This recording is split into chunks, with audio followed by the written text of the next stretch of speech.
Hola, buenas tardes. Pues primero dar las gracias a la organización por brindarnos este espacio tan chulo, ¿no?, que pretende acercar la ciencia a todo el mundo, y muchas gracias a vosotros también por venir hoy predispuestos a escuchar lo que tengamos que deciros. Esperamos poder acercar un poco la investigación que realizamos en el laboratorio y que os parezca interesante, por lo menos. Yo me llamo Beatriz Ramírez Serrano y actualmente soy investigadora postdoctoral en la UGI, y os voy a intentar presentar una pequeña parte de lo que estudiamos en el grupo de inmunidad vegetal y bioquímica, una línea concretamente que se dedica al uso de los microorganismos beneficiosos para la mejora de los cultivos vegetales. Bueno, voy a presentar primero el problema. El problema está claro. Somos mucha gente y vamos creciendo más todavía la población y todo el mundo tiene que comer. ¿Qué es lo que pasa? Históricamente, las demandas de alimentos han podido ser suplidas por una intensificación de la agricultura, que estaba basada en prácticas como el uso de fertilizantes químicos para aumentar la productividad de los cultivos y el uso de pesticidas químicos para disminuir las pérdidas de estas cosechas. Pero ¿qué es lo que ha pasado? Esto era muy efectivo a corto plazo para conseguir aumentar la productividad de los sistemas, pero a largo plazo vemos que ha habido un gran impacto medioambiental. Por ejemplo, degradación de los suelos, elementos nocivos que al final han sido introducidos en las cadenas tróficas, de manera que ahora están amenazando nuestra salud y la salud de otros animales. Entonces, ¿qué es lo que pasa? Que necesitamos alternativas sostenibles al uso de estos agroquímicos en agricultura. Bueno, por esta demanda social surgen estrategias como esta, de la granja a la mesa, dentro del Pacto Verde Europeo, en el que lo que se pretende es garantizar que los alimentos sean seguros, nutritivos y de alta calidad, y que se produzcan con el impacto mínimo sobre la naturaleza.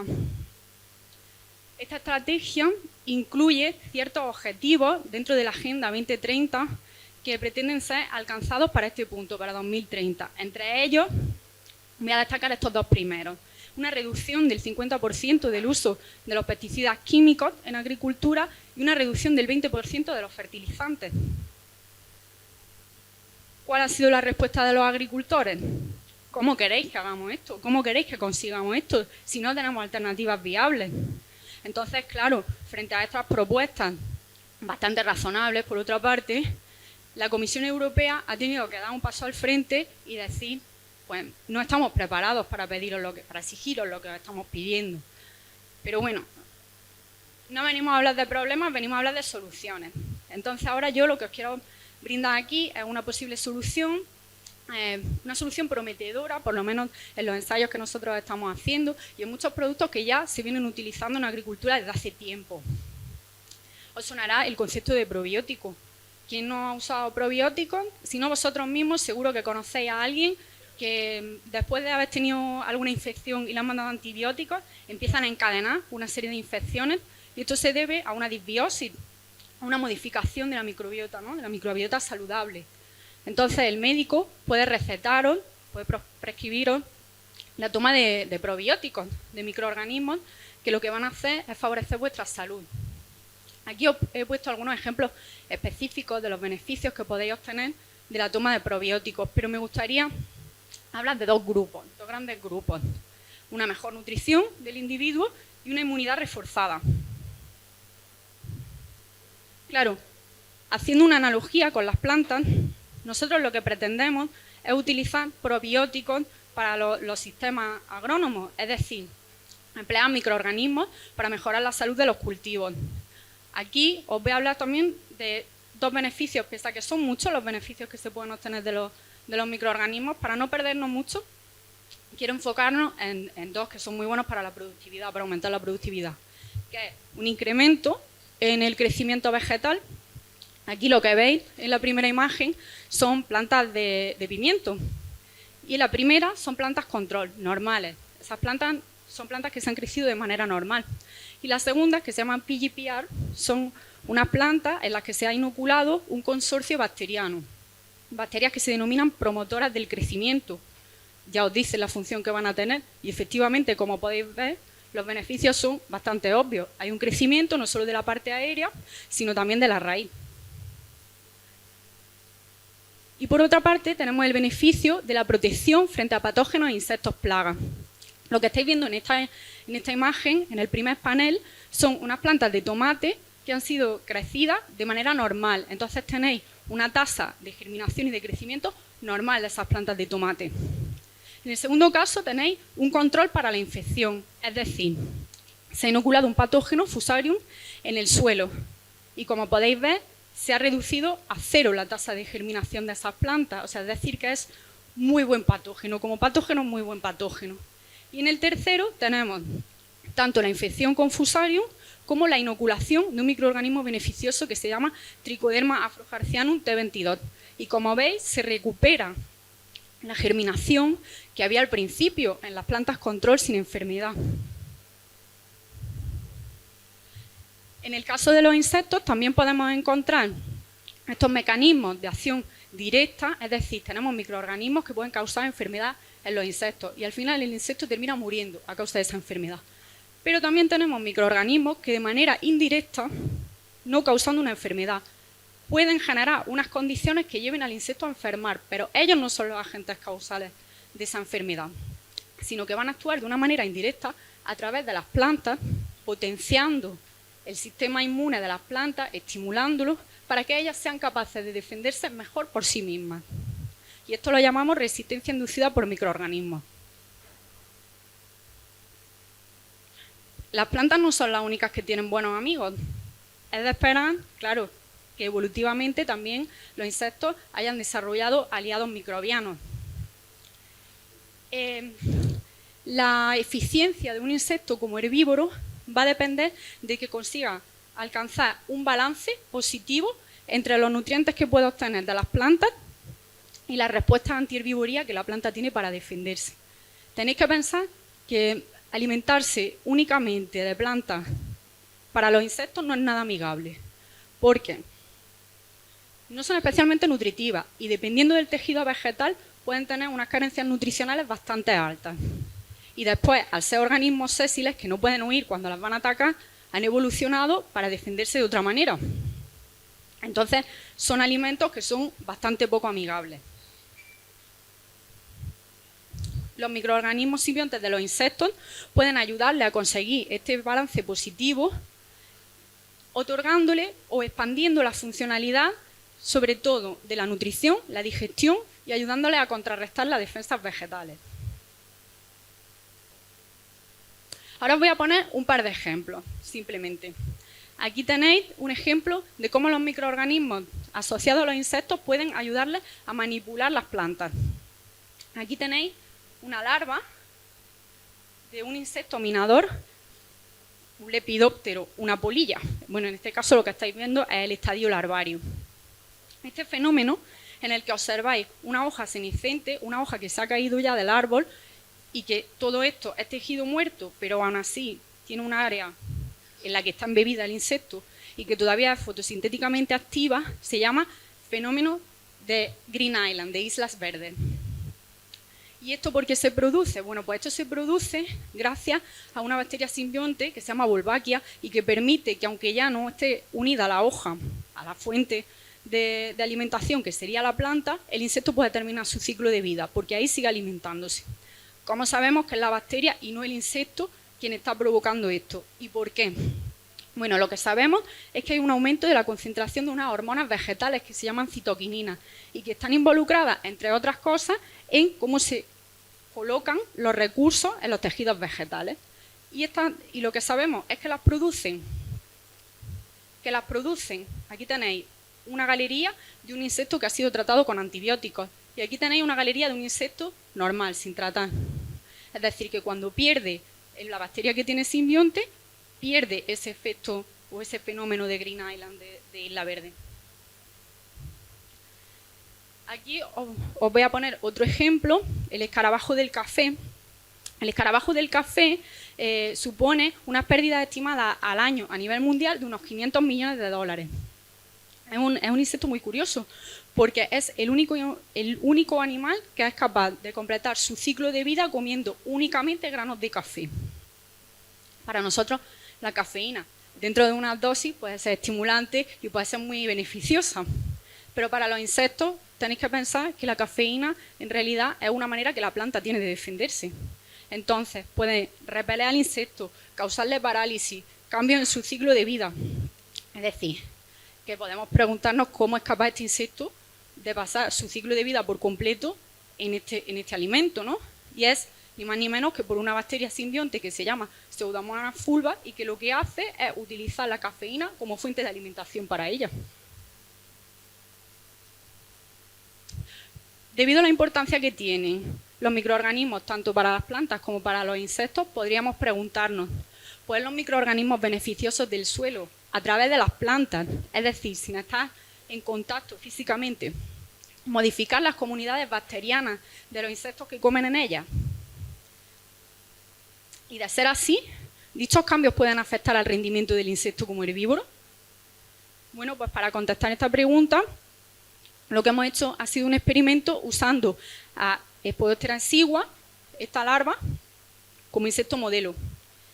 En realidad, de nuevo, un lepidóptero, una polilla, pero la forma que causa daño en los cultivos son las formas larvarias.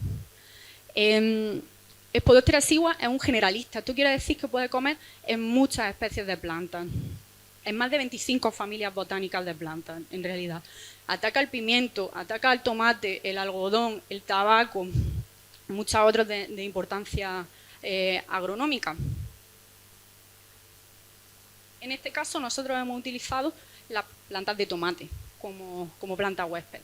Y lo que hemos hecho ha sido sembrar las semillas en el estadio de plántula, las hemos pasado individualmente y o bien las hemos dejado sin inocular, plantas normales, o las hemos inoculado con esta bacteria, Bacillus aeruginosa, que sabíamos que tenía ya beneficios para las plantas. Otro tipo de beneficios se habían observado. Entonces ahora queríamos probarlas frente a Spodoptera exigua.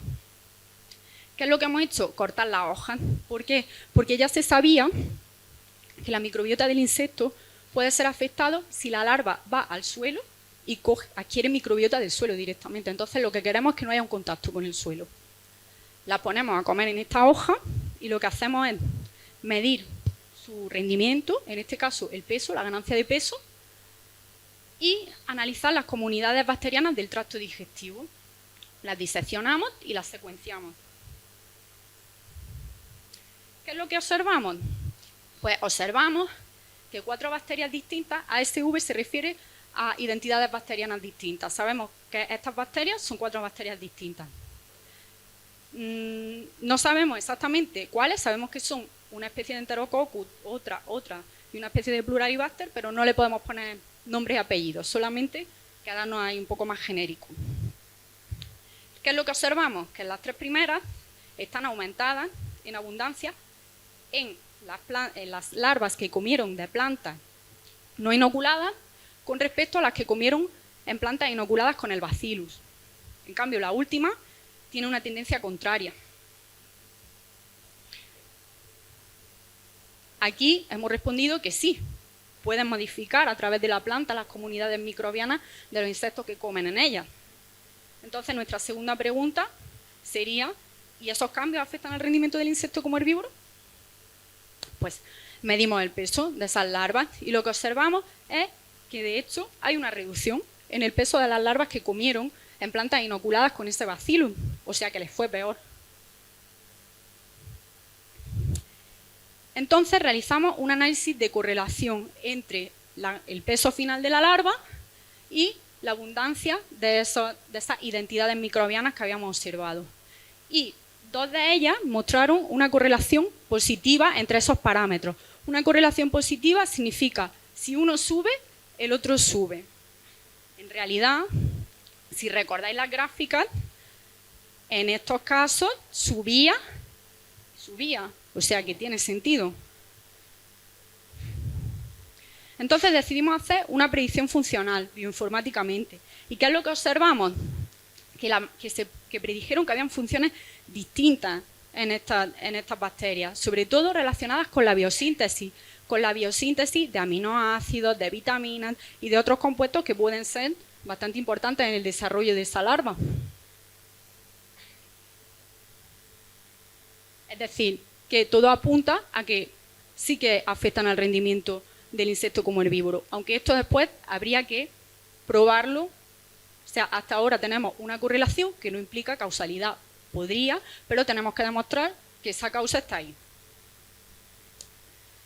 Y ahora os quiero hablar de una parte un poco más aplicada, porque todo esto de los mecanismos que hay detrás y por qué funciona está muy bien, pero lo que al final queremos es ponerle una aplicación a esto y que de verdad ayude a reducir el uso de los pesticidas. Normalmente nosotros trabajamos de esta manera. Seleccionamos ciertos microbios basados en cosas que hemos visto que hacen en el laboratorio o en cosas que están reportadas en la literatura y que no son de interés. Después hacemos experimentos en condiciones muy controladas, estudiamos los mecanismos que son responsables del éxito y queremos conseguir al final cultivos optimizados. Pero claro, para ello necesitamos probar esa eficacia en campo. Entonces, ¿qué es lo que hemos hecho en este segundo experimento? Pues no hemos ido al campo. Nos hemos ido a un invernadero comercial y hemos usado condiciones de producción de cultivo y lo que hemos hecho ha sido testar diferentes microorganismos. En este caso, contra este insecto, Tuta absoluta, el minador del tomate, que lo podéis ver aquí, es muy chiquitito, y aquí también, produce este tipo de daños. Galerías, minas, como el insecto que os presentaba antes, que crea los fenotipos de las islas verdes. En este caso lo hace en las hojas, pero cuando el nivel poblacional es muy alto, salta el fruto. Esos frutos son absolutamente perdidos, no sirven para nada, no se pueden vender. Entonces, en este caso, probamos distintos microorganismos, 3 hongos distintos y 2 bacterias distintas. Estos microorganismos ya nos habían dado resultados positivos en otros parámetros en el laboratorio, pero como veis, algunos de ellos cuando los llevamos al campo, pues no nos sirven. En cambio, otros sí nos sirven, en mayor o menor medida. ¿Qué es lo que hemos observado en este caso? Pues hemos observado con respecto a las plantas no inoculadas una disminución en el ataque del insecto, del minador. Y claro, por otra parte, esto es genial. Pero si podemos asegurar que encima aumenta la productividad del sistema, entonces ya el microorganismo nos encanta. Y en este caso, pues medimos los kilos de tomate por planta a lo largo de todo el ciclo. Y observamos que 2 de ellos aumentan mucho la cosecha comparado con las plantas que no están inoculadas, que no tienen microorganismos asociados. Con todo esto, al final lo que os quiero decir es que el uso de estos microorganismos es una estrategia bastante prometedora, porque aunque no he hablado mucho del diseño experimental de este último experimento, el experimento incluía otras estrategias de biocontrol, que esto es una cosa muy importante, que sepamos que es compatible con cosas que ya se usan en el campo, porque si crean un antagonismo, ¿para qué vamos a estar metiendo una cosa que antagoniza con otra? Entonces, esto hicimos un check, observamos que sí que era así. Tenía amplio espectro de eficacia. Aquí solamente os he enseñado los resultados sobre Tuta absoluta, pero también medimos el efecto sobre otros insectos y también tuvo efectos positivos para el cultivo frente a esos insectos. Pero a su vez fue seguro para insectos que nosotros no queríamos que atacaran, es decir, insectos que son beneficiosos, como por ejemplo los polinizadores. Observamos que tenían múltiples beneficios porque no solamente teníamos esta protección vegetal, sino que la productividad fue aumentada. Y el efecto fue duradero porque solamente lo inoculamos una vez y duró toda la temporada del cultivo, el efecto. O sea, lo cual nos indica que vamos por muy buen camino. Por último, quiero dar las gracias a un montón de gente porque, claro, este tipo de trabajos requieren el esfuerzo de muchísima gente. Aunque venimos aquí y contamos nada más que 4 resultados, enseñamos 4 gráficas, tiene detrás muchísima tela. Entonces, pues daros las gracias a todos los involucrados que estáis aquí y muchísimas gracias a vosotros también por haber escuchado todo esto que tenía que contaros.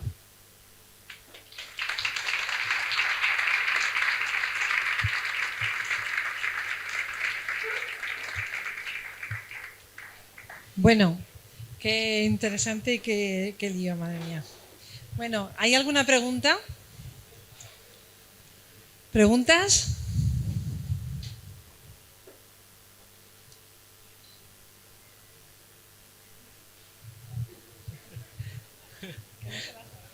No, esta es una pregunta difícil. ¿Cómo vendemos plantas infectadas con bichos, microorganismos al público en general? ¿Lo aceptarán? Porque lo de la química ya lo tenemos casi asumido. Casi todo lo que comemos se supone que está tratado con pesticidas, pero que encima esté infectado con un microorganismo. Ya sé que no eres imparcial porque tú trabajas en esto, pero Claro. yo creo que ¿cómo encajamos esas estrategias de cara al futuro?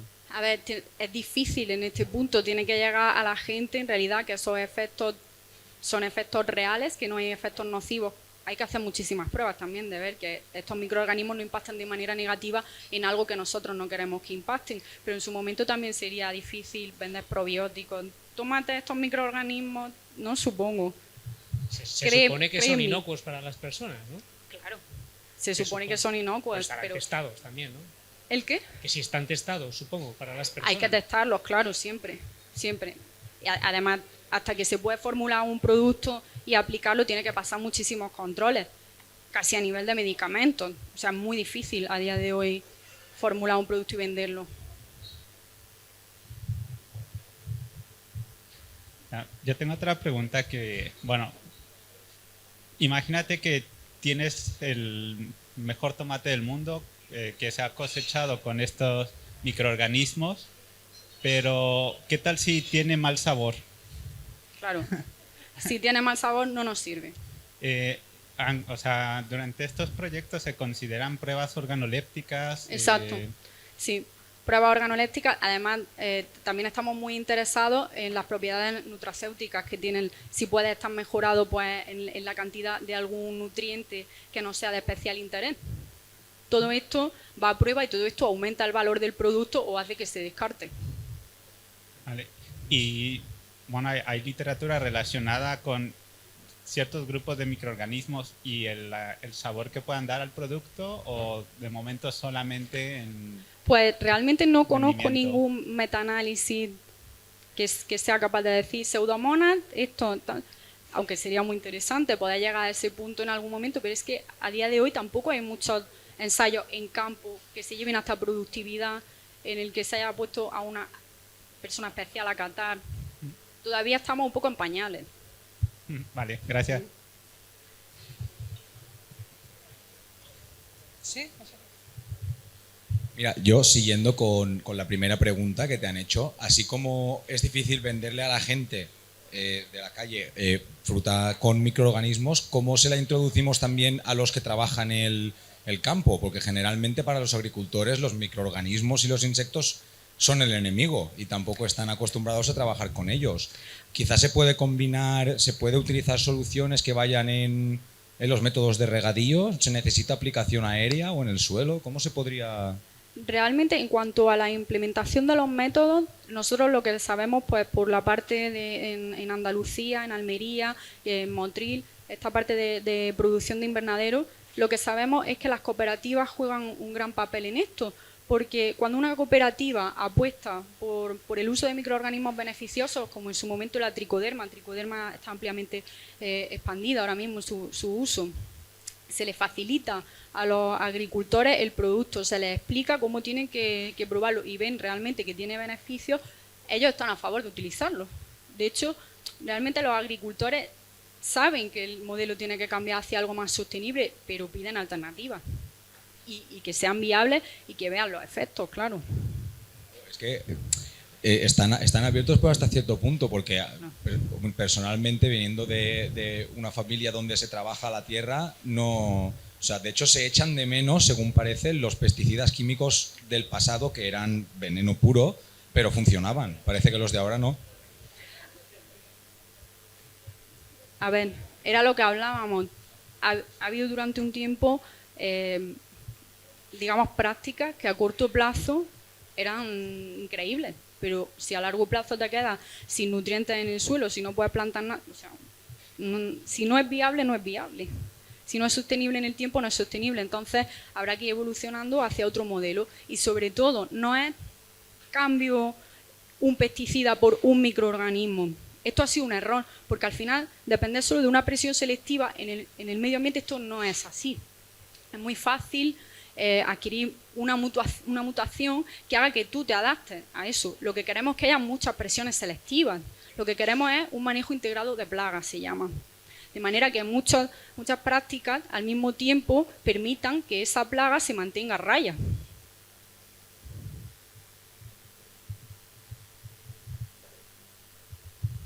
Bueno, una curiosidad. Todo este tema, en cultivos en condiciones más controladas de invernadero, me lo imagino más. Pero en otro tipo de cultivos que ahora de repente baja la temperatura, de repente un viento de no sé qué, de repente llueve a lo bestia, ¿un poquito se está viendo algo? ¿Se ve algo para ese tipo de cultivos? Sí, de hecho, por lo que hacemos las pruebas y las estamos haciendo tanto en invernadero como en campo abierto. Porque realmente una de las partes que no he entrado a hablar en detalle es la contextodependencia. ¿Por qué no se utiliza esto si es tan bueno, si os lo estoy contando, si los microorganismos están ahí desde el principio del tiempo? Nosotros ahora los estamos seleccionando y los estamos poniendo donde queremos, pero esos microorganismos han estado ahí siempre. Entonces, si no es la panacea, es porque hay cosas que todavía desconocemos. ¿Por qué a veces no funciona?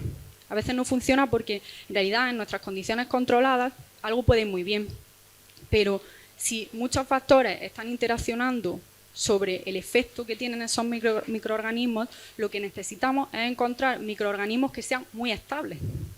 Habrá muchos que se pierdan en el camino.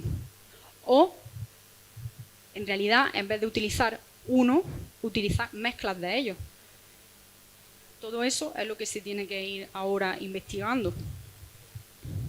Sí, justo, yo quería preguntarte sobre eso, porque claro, hablando todo el rato de la planta, pero si estamos hablando de microorganismos que tienen que aplicarse vía suelo, hay un factor muy importante, es el suelo, ¿no? Entonces, claro, estudios sobre la persistencia de esos microorganismos en diferentes tipos de suelos, condiciones, comunidades microbianas que ya existan en el suelo. Efectivamente. Eso digo yo que tendrá mucho que ver, ¿no? Todo tiene mucho que ver, es muy necesario, son casos de estudio, muchísima gente estudiando en esto y se ve que hay una influencia, de la microbiota que había residente en el suelo, que hay una influencia de las prácticas en los cultivos, del movimiento constante del suelo, de cuando hay rotación de cultivos o no, todo esto influye y merece ser estudiado, porque para poder desarrollar un producto que tenga una eficacia muy alta y poder venderlo prácticamente como un pesticida químico, pues hay mucha investigación detrás, claro. ¿Alguna pregunta más? Como han dicho la compañera anteriormente que no había ninguna pregunta ridícula, pues voy con una. No.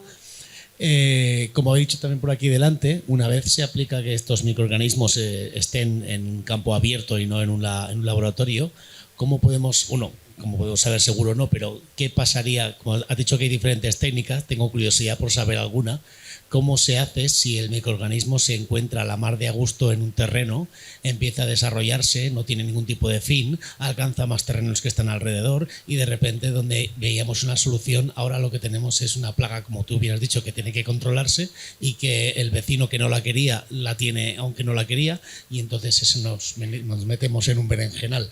Claro, la primera parte es controlar que esto no te haya pasado en el laboratorio. En el momento que en el laboratorio tú ves que hay un descontrol en la población, dices, este microorganismo no sé lo que le pasa, es peligroso, igual lo dejo en la reserva. Normalmente no hay microorganismos que se puedan desarrollar tan a lo loco en sistemas agrícolas, porque los sistemas agrícolas es verdad que están muy trillados. No es como meter algo en un sistema natural que tenga mucha resiliencia. Realmente los sistemas agrícolas es que sufren muchísimas modificaciones, están muy alterados. Muchos de estos microorganismos necesitan también tener plantas huéspedes cuando cambia una planta por otra. No es tan fácil que se produzca esa situación. Dentro de las técnicas, ¿existe alguna que nos cargamos el microorganismo para que deje de expandirse? Es decir, sabemos cuál es su talón de Aquiles y entonces donde nos vamos a una expansión descontrolada lo podemos acotar. A ver, esto es como todo. O está en estudio. Está en estudio, pero esto es como todo. ¿Qué ha pasado siempre? Introduce una especie nueva en un sitio, introduce otra para tal. Al final lo que crea son unas dinámicas de poblaciones en el que uno controla a otro, otro controla a otro. O sea, lo que vamos a intentar es no llegar a ese punto de Correcto. tener que empezar a controlar al que venía de antes. Hola, buenas tardes. Bueno, primero agradecerte tu intervención y bueno, preguntas desde la ignorancia. Yo vengo del campo de la salud, soy enfermera, queda muy lejano todo esto, aunque sí que somos consumidores indirectos, ¿no?, de esto. Claro. Quisiera hacerte dos preguntas, ¿no? Primero, ¿cómo decidís, cuál es el proceso para decidir, apostamos por investigar por este microorganismo o apostamos por investigar por aquel microorganismo, ¿no? O sea, ¿qué es lo que tiene lugar ahí antes, ¿no?, de decidir eso? Y luego también me gustaría preguntar, porque yo siempre entiendo la investigación en el contexto universitario, ¿no?, en la universidad pública, ha de estar cercana a la sociedad. Entonces, ¿cómo se une, o desde vuestra investigación o desde otras, o desde la red, ¿no?, cómo se une los investigadores con los agricultores, ¿no? Porque si no nos unimos, o sea, cada uno, podemos hablar del sexo de los ángeles, ¿no? Bueno, eso, Claro. pues muchas gracias, y muchas gracias por estar aquí Gracias. hoy a estas horas. Gracias. Pues respondiendo a la primera pregunta, una metodología válida de aproximación para la selección de microorganismos sería, imagínate que vas a la naturaleza y encuentras de repente unos suelos en los que se produce una enfermedad y en cambio encuentras al lado un suelo en el que no se está produciendo esta enfermedad, lo que llamamos suelos supresivos. Entonces se puede estudiar cuáles son las características de estos suelos, qué microorganismos hay, qué características químicas, para intentar reproducirlas. A partir del aislamiento de estos microorganismos se va reportando, se van haciendo bases de datos. Hemos visto que este microorganismo hace tal con tal planta. Pues tú pruebas. A ver si hace lo mismo con otra. A ver si hace lo mismo cuando hay sequía. A ver si se hace... Entonces todo esto se va reportando y tú puedes ir a esas bases de datos para empezar a seleccionar los microorganismos que pueden ser de tu interés. Esas serían pues dos maneras, dos aproximaciones distintas. En cuanto a lo de aproximar la ciencia a los agricultores, es difícil, necesitamos intermediarios y necesitamos que estén dispuestos a escucharnos. Ahora nosotros, por ejemplo, en la estación experimental del Zaidín, en Granada, tenemos una apuesta con una cooperativa que se dedica a la exportación de tomate. Entonces lo que hacemos es ponernos en contacto con gente intermediaria, ellos hablan con los agricultores a través de la cooperativa y a partir de eso, claro, porque ellos se fían de su cooperativa. Les van llegando nuestros mensajes y van aceptando. Hay algunos que se unen a las pruebas y otros pues que no, a no ser que les obliguen un poco, ¿no? Esa es una manera de aproximarnos a ellos. Bueno, pues yo creo que muy bien, Bea, que muchas